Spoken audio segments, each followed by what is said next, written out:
প্রিয় শিক্ষার্থীবৃন্দ, সবাইকে কেমিস্ট্রি ভার্চুয়াল ক্লাসে স্বাগতম। তো আজকের ক্লাসটি আমার রসায়ন প্রথম পত্র দ্বিতীয় অধ্যায় গুণগত রসায়নের উপর নেওয়া। তো আজকের ক্লাসটি স্বাভাবিকভাবেই একাদশ শ্রেণীতে যারা রয়েছে তাদের জন্য। আর একাদশ শ্রেণীর যারা আছো তাদের একটি সিলেবাস প্রণয়ন করা হয়েছে। তোমাদের সম্ভাব্য পরীক্ষার ডেটও দেওয়া হয়েছে, ডিসেম্বরের মাঝামাঝি হবে। তো সেখানে যে কেমিস্ট্রি সিলেবাস দেওয়া হয়েছে সেটা ছিল এই দ্বিতীয় অধ্যায়, অর্থাৎ গুণগত রসায়ন সম্পূর্ণ অধ্যায়। আর পরবর্তী যে তৃতীয় অধ্যায় রয়েছে আমাদের এই ফার্স্ট পেপারে, এখানে দেখবে যে পর্যাবৃত্ত মৌলের পর্যাবৃত্ত ধর্ম এবং রাসায়নিক বন্ধন এইরকম একটা নাম রয়েছে। তো সেখানে দুইটা অংশ ভাগ রয়েছে। আমি মৌলের পর্যাবৃত্ত ধর্মসমূহ পর্যন্ত সিলেবাসে অন্তর্ভুক্ত করেছি। তোমরা ওই পর্যন্ত পড়াশোনা অগ্রসর হবে। আমি যতটুকু পারবো ক্লাসে সেটা চালিয়ে যাওয়ার চেষ্টা করবো যে ওই সময়ের মধ্যে ওই পর্যন্ত আমি মোটামুটি একটা ধারণা দেওয়ার। তো তোমরা নিজের থেকে আর একটু অ্যাডভান্স হতে হবে, আমার থেকে একটা এগিয়ে যাওয়ার চেষ্টা করবে, কারণ অনলাইনে সম্পূর্ণভাবে সিলেবাস শেষ করাটা একটু কঠিন। এটা তোমরা সবাই অবগত আছো। হয়তো ক্লাস যদি আমরা সরাসরি ক্লাস নিতে পারতাম সেক্ষেত্রে হয়তো আরও দ্রুত অগ্রসর হয়ে যেতে হবে। যা হোক, এখন এভাবেই চলতে হবে। আরও কিছুদিন তো আমাদের অপেক্ষা করতে হবে স্কুল কলেজ খোলার জন্য। তো আজকের যে বিষয় আমি চলে যাচ্ছি, আজকের আলোচনার বিষয়টা হলো ইলেকট্রন বিন্যাসের নীতিগুলো। আমরা যে ইলেকট্রন বিন্যাস করে থাকি সাধারণত তোমরা নবম দশম শ্রেণীতে করে আসছো, যে 1s, তারপর 2s, তারপর 2p, 3s, 3p, 3d, 4s, এইভাবে ইলেকট্রন অল্পস্তরগুলো লিখে এগুলোকে ইলেকট্রন দিয়ে ইলেকট্রন বিন্যাস করে। তাহলে সেগুলো কিন্তু কিছু নীতির ভিত্তিতে করা হয়ে থাকে। তো সেই নীতিগুলি আজকে আলোচনা করব। তো প্রথমত নীতিগুলো হলো কি, অফবাও নীতি রয়েছে। অফবাও শব্দটা হলো একটা জার্মান শব্দ। এটা শব্দের অর্থ হচ্ছে বিল্ডিং আপ, অর্থাৎ নিচ থেকে উপরের দিকে উঠবে। এটা কারো নাম নয়, এটা একটা শব্দ। এটা ইংরেজি শব্দ বললাম কি, বিল্ডিং আপ, নিচ থেকে বিল্ডিং এর নিচ থেকে উপরে উঠা। আর এটা হলো পলির বর্জন নীতি। এটা একজন বিজ্ঞানীর নাম অনুসারে আসছে। উনি ওনার পলির বর্জন নীতি হিসাবে ওই নীতিটাকে তিনি সম্বোধন করেছেন। নীতি যখন বলবো তখন সেটা বুঝতে পারবে। আর 3 নাম্বার যেটা হুন্ডের নীতি, বিজ্ঞানী হুন্ড নামক একজন এই নীতিটা দেখিয়েছেন কীভাবে ইলেকট্রন বিন্যাসের এই একটা স্বাভাবিকভাবে এই নীতির পরবর্তীতে এই নীতি এসেছে, তারপর সর্বশেষ কিন্তু হুন্ডের নীতিটা এসেছে। প্রত্যেকটা নীতি খুব গুরুত্বপূর্ণ ইলেকট্রন বিন্যাসের ক্ষেত্রে। তো আমি শুরুতে অব্যয় নীতি শুরু করছি। অব্যয় নীতিতে কি বলা আছে, যে পরমাণুতে ইলেকট্রন সমূহ নিম্ন শক্তির অরবিটাল বা উপস্তর। হ্যাঁ, অরবিটাল কখন হবে, যদি এস হয় সেটা অরবিটাল, আবার পি হলে সেক্ষেত্রে উপস্তর বলতে হবে। কারণ পি এর P X, P Y, P Z গুলো হলো অরবিটাল। তো অরবিটাল বা উপস্তরে পূর্ণ করবে আর কি। হ্যাঁ, মানে অরবিটাল যে উপস্তরে যতটা ইলেকট্রন ধারণ ক্ষমতা ততটা পূর্ণ করে ক্রমান্বয়ে উচ্চ শক্তির অরবিটাল বা উপস্তরে ইলেকট্রনগুলো যাবে। এটা হলো ওনার কথা। তো এটা আমরা অনেকটা ধারণা পেয়েছি যখন কোয়ান্টাম সংখ্যা পড়েছিলাম। সহকারী কোয়ান্টাম সংখ্যার মধ্যে উপস্তরগুলোর মান বের করেছিলাম n+l, বিভিন্ন উপস্তরে আর কি। অর্থাৎ 1s, 2s, 2p প্রত্যেকটা n+l এর মান বের করে দেখছি। n+l এর মান যার কম তার শক্তি কম। হ্যাঁ, আর n+l এর মান সমান হলে n এর মান যার কম তার শক্তি কম, এবং ওইগুলিতে ইলেকট্রন আগে যাবে। তাহলে এখানে আমি লিখে নিই শক্তিটা নির্ভর করে উপস্তর স্তরের n+l এর মান যার কম তার শক্তি কম। হ্যাঁ, তো এটা একটা প্রাথমিক হলো। n+l অনেক ক্ষেত্রে সমান হয়ে যায়। n+l সমান হলে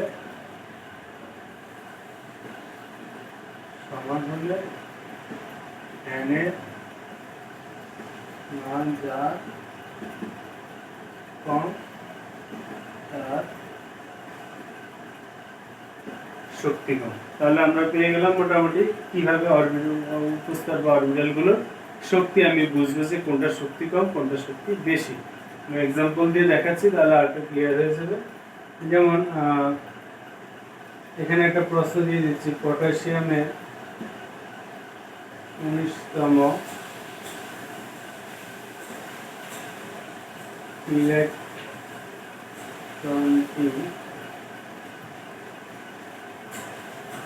3D উপস্তরে না গিয়ে পুরো উপস্তরে যায়। এখানে একটা প্রশ্ন বললাম কি, আমরা যখন পটাশিয়াম মূল্যটা কি, প্রোটন সংখ্যা কত 19, তাহলে আমি যখন ইলেকট্রন নিয়ে করবো তার ইলেকট্রন সংখ্যা 19 রয়েছে। এই 19টা ইলেকট্রনের যখন সর্বশেষ 18টা দেওয়ার 19 নাম্বার ইলেকট্রনটা আমি দেবো, সেটা 3D তে না গিয়ে 4s অর্থাৎ তৃতীয় শক্তি স্তরে না গিয়ে এটা চতুর্থ শক্তি স্তরে চলে গেছে। আমি ইলেকট্রন নিয়ে করে দেখাচ্ছি। Potassium 1s2 2s2 2p6 as2 3p6। এখন 3p পরে যাওয়ার কথা কি 3D তে, কিন্তু 3D তে না গিয়ে সেটা চলে গেল কোথায়, যে 3D খালি রয়ে গেল, এটা 4s এ ইলেকট্রনটা চলে গেল, 3D টা এখানে কি হয়ে গেছে শূন্য। যদি আমি এটা বোঝার জন্য লিখেছি 3D লিখতে হবে না, মানে 3D তে না গিয়ে সে কোথায় চলে গেল 4s এ চলে গেল। তাহলে কেন, তাহলে আমি 3D টা এখানে লিখবো না, জাস্ট 4s টা এখানে থাকবে। তাহলে এখানে প্রশ্নটা এটা করছে যে 3D তে না গিয়ে কেন 4s এ গেল। তাহলে এখানে আমরা 3D এর জন্য n + l এর মানটা বের করো, 3 + 2। এই যে কিভাবে আসছে আমি আবার বলি, শক্তি স্তর হলো n, মানে এখানে 3D 4s যেটাই থাকবে 3 4 এগুলো হলো n এর মান। আর এই যে উপস্থিত যে s p d f রয়েছে, তোমরা জানো যে s এর জন্য l এর মান 0, p এর জন্য l এর মান 1, d হলে l এর মান 2। আমরা যে l 0 1 2 3 এরকম মান পেয়েছিলাম, তো 1 হলে s ও p 1 সরি 0 হলে s 1 হলে p আর 2 হলে d এবং 3 হলে f উপস্থিত আসে। তাহলে এখানে মানটা দাঁড়াচ্ছে কত 5। এবার আসো 4s, এখানে n + l মানটা বসাও, n + l, তাহলে 4 + s এর জন্য l এর মান কি 0, তাহলে এখানে মানটা দাঁড়াচ্ছে কত 4। হ্যাঁ, তো এখানে সাইডে নোট দিয়ে দিতে পারো, এই যে উপস্তর l, s হলে l এর মান কি 0, p হলে l এর মান 1, d হলে l এর মান 2, f হলে l এর মান 3। তাহলে আমরা এই উপস্তরের জন্য l এর কোন উপস্তরের জন্য l এর কোন মানটা হবে, এটাই অনুযায়ী আমি এখানে মানটা বসিয়েছি। এটা আমরা সূত্র থেকে আসছে কিন্তু, হ্যাঁ, যে l এর মান 0 1 2 3, n এর মান অনুসারে 0 থেকে n - 1। তাহলে এখান থেকে আমি কি দেখতে পাচ্ছি, 3D থেকে 4s এর শক্তির মান কম হবে, যেহেতু 4s এর শক্তির n + l এর মান 4 আর 3D এর জন্য n + l এর মান 5। তাহলে যেহেতু 4s এর ক্ষেত্রে n + l এর মান কম, তাই 4s এর কি শক্তি কম, সুতরাং ইলেকট্রন আগে 4s এ যায়। এই কারণে 4s এ ইলেকট্রন, তাই এই কারণে 4s এ আগে ইলেকট্রন প্রবেশ করে।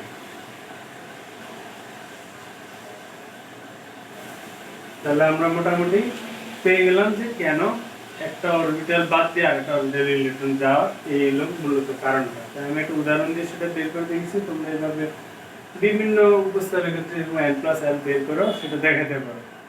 আরেকটা উদাহরণ দিয়ে আমি দেখাচ্ছি, সেখানে তোমার যদি কয়েকটা অরবিটাল দিয়ে দিল, ইলেকট্রন প্রবেশের ক্রম অনুযায়ী সাজানো।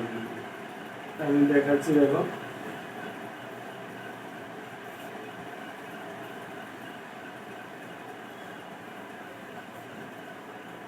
একটা প্রশ্নগুলো এখনো আমরা আব্বানি নীতি দিয়ে দেখাচ্ছি। 4D 5P 6s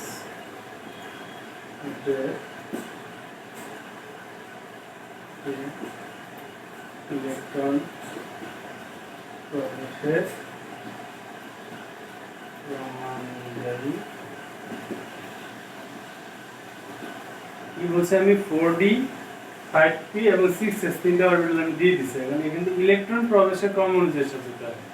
কোনটাতে আগে ইলেকট্রন এই তিনটার মধ্যে যাবে সেই অনুযায়ী। তাহলে আমি প্রথমে যা কাজ হলো কি আমার তিনটার ক্ষেত্রে n+l এর মান বের করব। n+l তিনটা অরবিটালের ক্ষেত্রে n+l বের করব।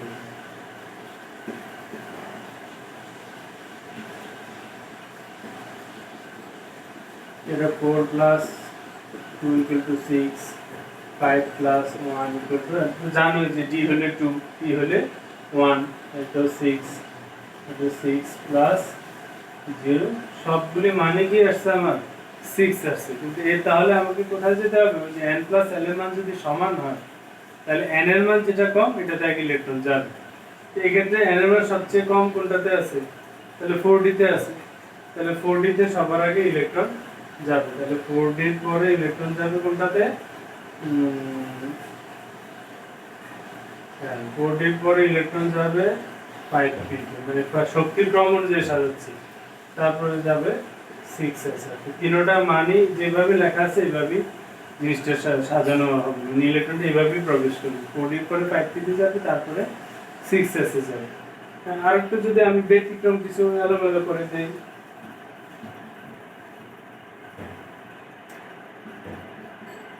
4f 5d তারপরে 6s, তাহলে এই তিনটার মধ্যে কোনটাতে আগে যাবে কোনটাতে পরে যাবে। তাহলে 4f এর জন্য n plus l হলো 4 plus কত 3 equal to 7, 5d এর জন্য 5 plus 2 equal to কত 7, 6s এর জন্য 6 plus 0 equal to কত হচ্ছে 6। তাহলে এখানে দেখা যাচ্ছে তিনটার মধ্যে সবচেয়ে n plus l এর মান সবচেয়ে কম হলো কার 6s। তাহলে 6s এ আগে ইলেকট্রন যাবে, তারপরে কোনটাতে যাবে 5d 4f এর মধ্যে দুইটাই সমান। তাহলে n এর মান কোনটা কম, 4f এ কম, তাহলে n এর মানটা 4f এ আগে যাবে, তারপরে যাবে 5d তে যাবে। বাস এভাবে ইলেকট্রনগুলো একটার পর একটা অরবিটালে প্রবেশ করবে। মানে ধরেই আগে, কিন্তু যদিও 4f টা সবার আগে, কিন্তু ইলেকট্রন আগে যাচ্ছে কোথায় 6s এ, যে শক্তি কম হওয়ার কারণে। এইভাবে আমরা যে কোনো মৌলের উপর স্তরের মৌলের ইলেকট্রন আমরা করতে পারবো এই আহ্বান নীতিটা যদি আমার জানা থাকে। তাহলে মোটামুটি এটাই হলো আহ্বান নীতি। তাহলে আমরা যে কোনো একটা মৌলের ইলেকট্রন বিন্যাস করে সেটা দেখাইতে পারি কিভাবে সেটা প্রবেশ করে একটা বড় আকারের মৌল যদি আমি নেই, যেমন সিলভার 47, এটা 1s2, তারপরে 2s, তারপরে 2p6, এগুলো যদি n plus l এর ক্রম অনুযায়ী হচ্ছে। হ্যাঁ, তারপরে 3s 3s2 3p6, তারপরে আমরা কোথায় যাচ্ছে এই যে 4s2, তারপরে 3d10 এভাবে যাচ্ছে। তাহলে এখানে কত হলো 30 হলো আমাদের 47। তো 3d এর পরে যাবে কোথায় 4p6, তারপর 4p এর পরে হলো 5s আগে যাবে 5s2 আর 5d।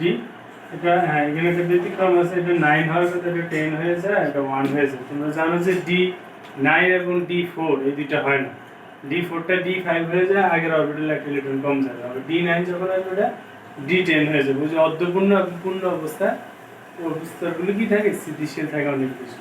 তো এই হলো মোটামুটি ক্রম। কিন্তু তোমার লেখার জন্য কিন্তু এই নিয়মটা প্রযোজ্য না, ইলেকট্রন এইভাবে দিতে হবে, কিন্তু লিখতে হবে আবার কি 3d গুলো 3 গুলো একসাথে লিখতে হবে। এটা 1s2 2s2 2p6 এই যে 3s2 3p6 এই 3d10 লিখতে হবে। আবার এই যে একই শক্তি গুলো একসাথে লিখতে হবে। তারপর 4s2 4p6, তারপরে এখানে কি আছে 4p এই দুইটাই আছে। তারপর হলো এটা 5d না, এটা 4d হবে, কি হবে 4d। তাহলে এখানে 4d10, তারপর লাস্ট হলো 5s। এই আবার লেখাটা কিন্তু এইভাবে লিখতে হবে, ইলেকট্রন দিতে হবে এই নিয়ম অনুযায়ী লিখতে হবে। আবার প্রয়োজন দুইবার করতে হবে, যখন তোমরা ইলেকট্রন টেস্ট করতে কিন্তু অভ্যস্ত হয়ে যাবে তখন সরাসরি এইভাবে লিখতে পারবে। আপাতত এইভাবে লিখে পরে এইভাবে সাজিয়ে নিবে। আর এটা সহজে এই ক্রমটা বোঝার জন্য একটা নিয়ম রয়েছে যে এইভাবে প্রথম শক্তি স্তর একটু উপস্থিত থাকে, দ্বিতীয়তে 2s আর কি থাকে 2p থাকে, তৃতীয়তে 3s 3p 3d থাকে, চতুর্থতে 4s 4p 4d 4f, চারটা উপস্থিত আছে 4 নম্বরে। 5 নম্বরে 5s 5p 5D, হ্যাঁ পরেও রয়েছে, কিন্তু আমার কাজে লাগবে 5D পর্যন্ত। 6 এর মধ্যে 6 এর স্যার 6P কাজে লাগে, আর 7 শুধু 7। এই অরবিটালগুলো শুধুমাত্র আমার ব্যবহার হয়, এখানে যতগুলো মৌল রয়েছে এদের ইলেকট্রন বিন্যাস। প্রবেশের নিয়ম রয়েছে, প্রথমে এইভাবে আসবে, তারপর পিছন থেকে যাবে, সবসময় কোথায় যাবে, এই পিছন থেকে আসবে, আবার এটা এখানে আসতেছে, আবার এই যে পিছন থেকে, হ্যাঁ সবসময় এখানে থাকবে, আবার পিছন থেকে শুরু হবে, সবসময় এখানে শেষ করে আবার পিছনে চলে যাবে।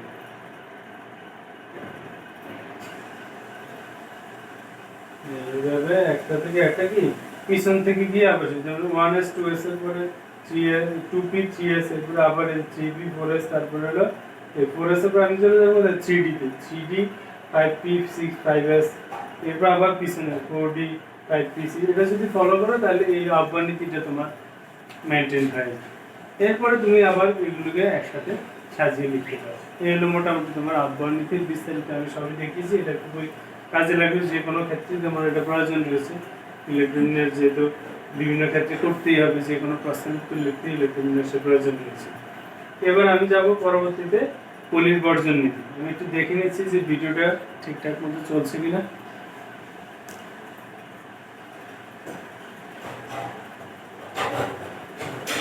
ওকে, তাহলে আমি এবার দ্বিতীয় যে নীতিটা রয়েছে পলির বর্জন নীতি।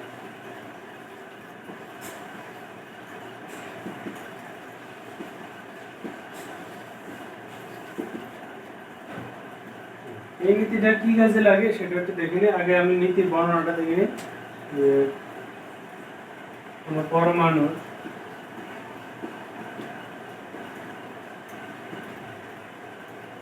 দুটি ইলেকট্রনের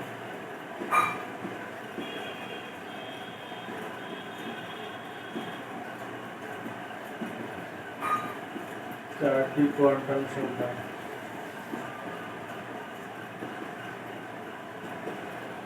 মান কখনো একই পারে না। একটা পরমাণুতে যে একটা পরমাণুতে অনেক ইলেকট্রন থাকে, তাই যে কোনো দুইটা ইলেকট্রনের যদি আমি চারটা কোয়ান্টাম সংখ্যা মান লিখি, মানে কি n l m s যে কোয়ান্টাম সংখ্যাগুলো রয়েছে, এই চারটা কোয়ান্টাম সংখ্যা মান কিন্তু লেখা যায়। একটা পরমাণুতে ইলেকট্রনটা কোথায় আছে, চারটা কোয়ান্টাম সংখ্যা মান যদি বের করে লিখি, তাহলে চারটার মান কখনোই এক হবে না। সর্বোচ্চ দেখা গেছে যে 3টা মান পর্যন্ত এক, কিন্তু 4 নাম্বার কোয়ান্টাম সংখ্যাতে গিয়ে অন্তত ভিন্নতা দেখা যায়। আবার পিছনের 3টা এক হলো, সামনেরটা ভিন্ন হয়ে যায়। তাহলে আমি একটা উদাহরণ দিয়ে দেখাই, তাহলে এটা ক্লিয়ার হয়ে যাবে।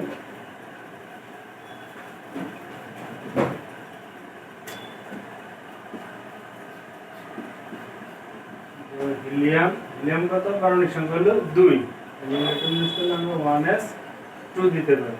তাহলে এই যে এখানে যে দুইটা ইলেকট্রন রয়েছে, এই দুইটা ইলেকট্রন এখন চারটা কোয়ান্টাম সংখ্যা মান পেয়ে যাবে। চারটা কোয়ান্টাম সংখ্যা মান আমরা জানি কি, প্রধান কোয়ান্টাম সংখ্যা হলো n, তারপর সহকারী কোয়ান্টাম সংখ্যা হলো কি l, চুম্বকীয় কোয়ান্টাম সংখ্যা হলো m, এবং স্পিন কোয়ান্টাম সংখ্যা হলো s। এই হলো আমরা চারটা কোয়ান্টাম সংখ্যা, যেটা আমরা এর আগের ক্লাসে আমরা দেখিয়েছি।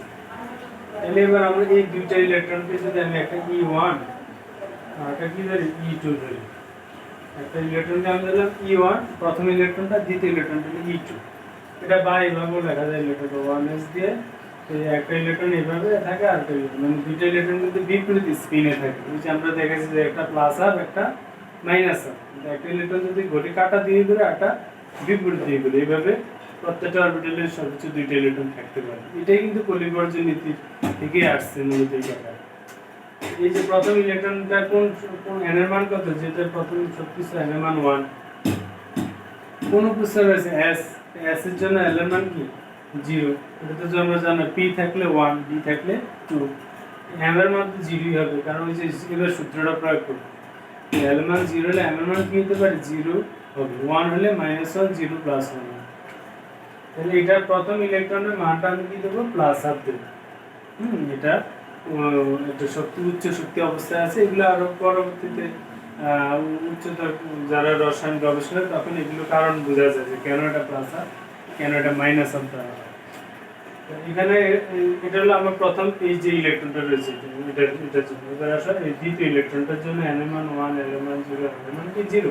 কারণ উভয়তে এক নম্বরে রয়েছে, s এ রয়েছে, এস এর কোনো আর ভাগ নেই, এমন জিরো, কিন্তু এই ইলেকট্রনটা গুণের হবে কি মাইনাস আর, মানে এটা বিপরীত দিকে করতেছে। তাহলে দেখবে যে প্রথম তিনটা কোয়ান্টাম সংখ্যার মান এক, কিন্তু চতুর্থ কোয়ান্টাম সংখ্যার মানটা ভিন্ন হয়ে গেল। এটাই পর্যায়নীতির মূল ধারণা। যে কোনো পরমাণু ক্ষেত্রে তোমরা সেটা দেখাতে পারো। এটা তোমার যে কোনো দুইটা ইলেকট্রন নিয়ে সেটা দেখাতে পারো। আমি আর একটা উদাহরণ দিয়ে দেখাচ্ছি।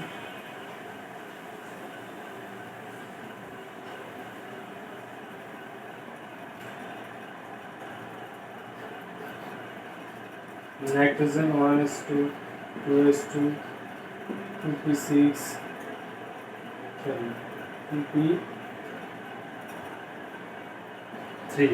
যেহেতু 7, তাহলে এখানে যে ইলেকট্রনগুলো আমি ভাগ করে নিই একটু আরেকবার।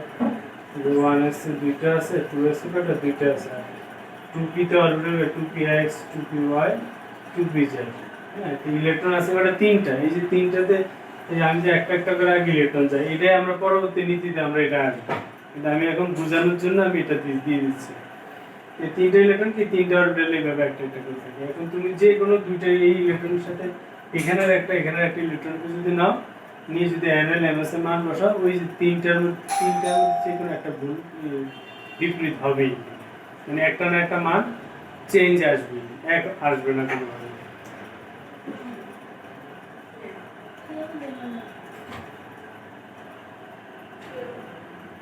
তাহলে এখানে যদি আমি এখানে ইলেকট্রন এখানে রয়েছে কত, এখানে 7টা ইলেকট্রন, তো একটা যদি 7টা ইলেকট্রন যদি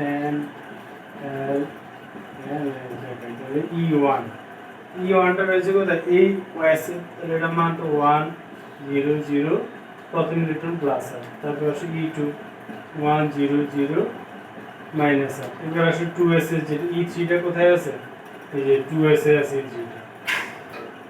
তাহলে এখানে দাঁড়াচ্ছে তোমার 2 0 0 সরি, হ্যাঁ 2 0 0 হবে, এটা আবার প্লাস আর দেখো।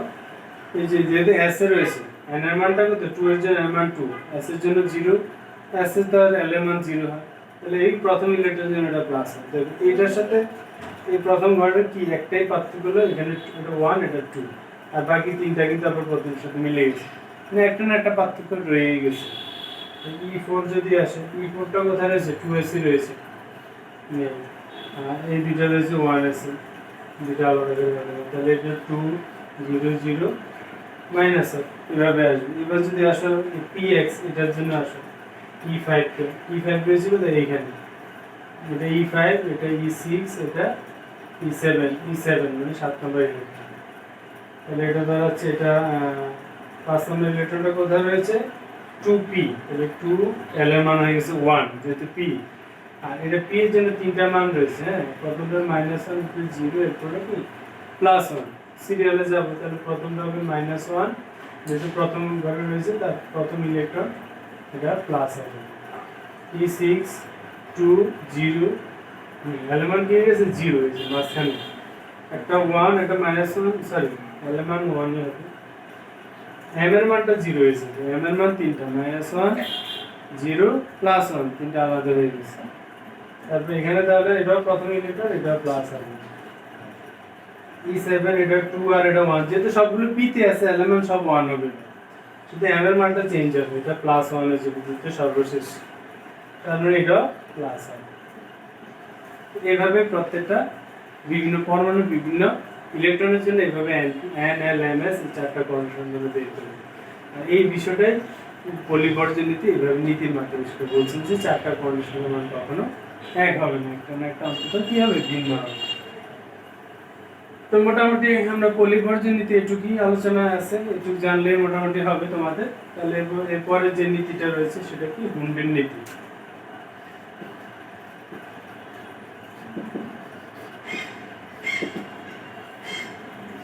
হুন্ডের নীতিটা মোটামুটি একটা গুরুত্বপূর্ণ নীতি, কারণ এটার ক্ষেত্রে এটা অনেক ক্ষেত্রে ব্যবহার রয়েছে আমাদের।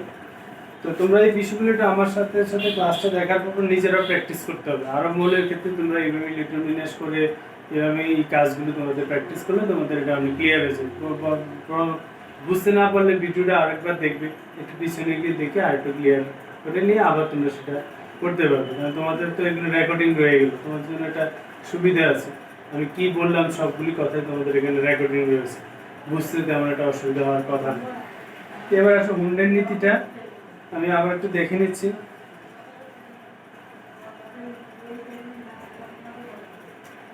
তো হুন্ডের নীতিটা কি একটু দেখো, সমশক্তি সম্পন্ন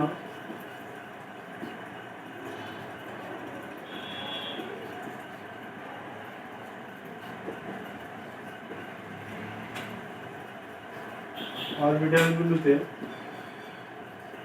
ইলেকট্রন সমূহ সমশক্তি সম্পন্ন অরবিটালের কথা পরে বুঝবে কোনগুলো সমশক্তি সমূহ এমন ভাবে প্রবেশ করবে, মিলিটনগুলো কি বলছে, এমন ভাবে প্রবেশ করবে যেন তারা সর্বাধিক অযুগ্ম বা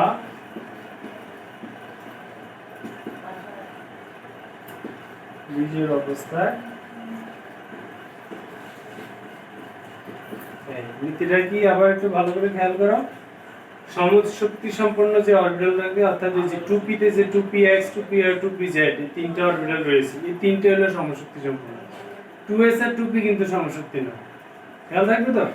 আবার বলতেছি যেমন 2s 2px 2py 2pz এই যে তিনটা অরবিটাল রয়েছে, এই তিনটে হলো সমশক্তি সম্পন্ন, কিন্তু এই 2s এর সাথে 2p সমশক্তি বলা যাবে না। এই যে তিনটা অরবিটাল এগুলোতে ইলেকট্রনগুলো এমন ভাবে প্রবেশ করবে যেন তারা কি থাকে, সর্বাধিক বিজোড় থাকে। এই যে আমি এর আগে পলিপরমাণুতে ইলেকট্রন দেখাইছি, যেমন নাইট্রোজেনে কি দেখিয়েছিলাম 7 1s2 2s এখানে নাইট্রোজেন না দেখে আরেকটা দেখাই, অক্সিজেন দেখাচ্ছি 8 1s এ দুইটা 2s এ দুইটা, তাহলে 2p তে কয়টা থাকে, 4টা।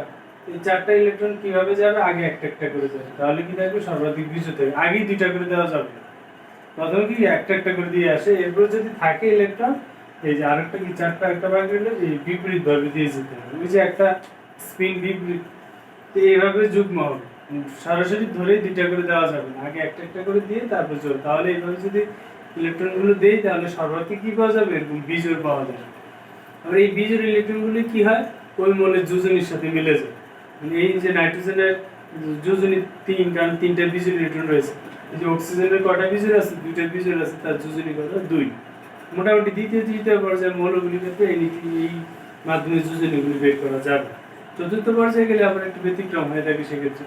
তো মোটামুটি এই হলো হুন্ডের নীতিটা। তাহলে এই এটা আবার এভাবে দেখানো যেতে পারে, এইভাবে বক্স করে এখানে দুটো ইলেকট্রন 2s এর কটা আছে, দুইটা ইলেকট্রন আর 2p হলো, এইভাবে তিনটা বক্স হয়ে যাবে। তিনটা বক্স, একটা px একটা py এটা 2px 2py 2pz। তাহলে এখানে ইলেকট্রন এইভাবে প্রথম যে একটা একটা করে যাবে, পরে এইভাবে যাবে। এটা এইভাবে দেখানো যেতে পারে, এইভাবে দেখানো যেতে পারে, যেভাবে দেখাও দুইটাই সঠিক। এই হলো মোটামুটি তোমার হুন্ডের নীতিটা। এইভাবে তোমার যে কোনো মৌলের ইলেকট্রন নির্ণয় তুমি করতে পারবা, সমশক্তি অরবিটালগুলোতেই এই কাজটা করতে পারবে। আমি আরেকটা উদাহরণ দিয়ে দেখাচ্ছি এরকম, যেমন এখানে যদি আমি যাই chlorine 17 1s2 2s2 2p6 3s2 তবে আমি দেখাবো কোথায়, লাস্ট গিয়ে, যেখানে গিয়ে ইলেকট্রনগুলো কি থাকে পূর্ণ হয়ে গেলে আর তো দেখানো কিছু না, কেন সবগুলি দিয়ে জোড়া থাকবে সেক্ষেত্রে। এই যে আমি 3b তে 5 আছে, তাহলে সেক্ষেত্রে এখানে সবগুলো ঠিক থাকবে, 3b এই 5টা 3টা করে রয়েছে।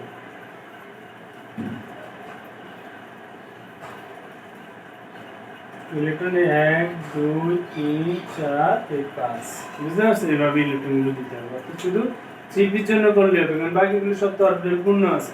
তুমি দেখালেও দেখাইতে পারো, শুধু সর্বশেষ শক্তি স্তরটা দেখালেই হবে, এর বাইরেগুলো দেখানোর প্রয়োজন নেই, ঠিক আছে?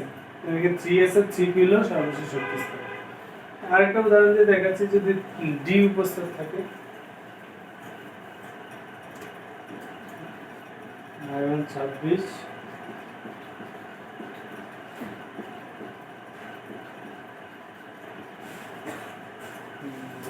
3d 4s, তো 4s আগে ইলেকট্রন যাবে, ওই যে নীতি অনুযায়ী দুইটা দিলে এই পর্যন্ত হলো 18 20 আর এখানে হলো কত 6। দেখছি ইলেকট্রন কিভাবে করছে, একসাথে হয়ে গেছে আমার। কিন্তু ইলেকট্রন এটাতে আগে দিছি, এটাতে পরে দেবো, ওই আহ্বানীতির কারণে। তাহলে এই 3Dর জন্য আমি দেখাবো, কারণ 3Dতে আমার কি আছে, অপূর্ণ আছে। তো তুমি 3D 4S দুইটাই দেখাইতে পারো। তো এই পর্যন্ত তোমার সব ঠিক থাকবে, শুধু 3Dর জন্য কটা, 3D কিন্তু 5টা, 1 2 3 4টা, মানে কি অরবিটাল 3D, ওই যে 3D XY, 3D YZ, 3D ZX, হ্যাঁ 3D অ্যাক্সিস ওয়াইজকে যেটা আমি দেখিয়েছি। এখানে ইলেকট্রন যেটা আছে কটা, 6টাতে, আগে একটা একটা করে দিয়ে যাবে। তাহলে এখানে এসে কি হলো, জোড়া হয়ে যাবে, একটা জোড়া আর বাকি 4টা হলো সিঙ্গেল। আর 4s এরটা একটা ঘর করে এখানে দুইটা ইলেকট্রন 4s এর নিচে আছে। এই শুধু জাস্ট সর্বশেষ অংশটাতে দেখালেই হয়ে যাবে। এটা হলো অঙ্কের নীতি। এখানে বিজোড় ইলেকট্রন কোনটাতে কতটা আছে এটা বের করা যাবে। বিজোড় ইলেকট্রন দিয়ে অনেক কিছু ব্যাখ্যা করা যাবে, এটা পরবর্তী তোমার কাজে লাগবে। এই কারণে তোমার শিখতে হবে যে কোন মৌলে কতটা বিজোড় ইলেকট্রন থাকে, এটা তোমার জানতে হবে। এই হুন্ডের নীতি প্রয়োগ করে সেটা বের করা যাবে। মোটামুটি আমার নীতিগুলো সবগুলো দেখানো হয়ে গেল আজকে। এই নীতিগুলো তোমরা যদি আর বইয়ের গুলো আর একটু দেখো আমার সাথে সাথে, তাহলে আর একটু ক্লিয়ার হয়ে যাবে, এবং প্রয়োগগুলো তোমরা নিজেরা করতে হবে। আরো এক্সারসাইজ করলে এগুলো অনেক সহজ হয়ে যাবে। তো আমি পরবর্তীতে এর পরবর্তী যে অংশটা রয়েছে, হাইড্রোজেনের পারমাণবিক বর্ণালী এবং বিভিন্ন শক্তি স্তরের, হ্যাঁ কক্ষপথের ব্যাসার্ধ, শক্তি স্তরের ইলেকট্রনের ব্যাগ বা ইলেকট্রনের শক্তি, এগুলো নির্ণয় এবং হাইড্রোজেনের পারমাণবিক বর্ণালী, এই বিষয়গুলো নিয়ে আমি পরবর্তী ক্লাসে আবার তোমাদের সামনে হাজির হবো।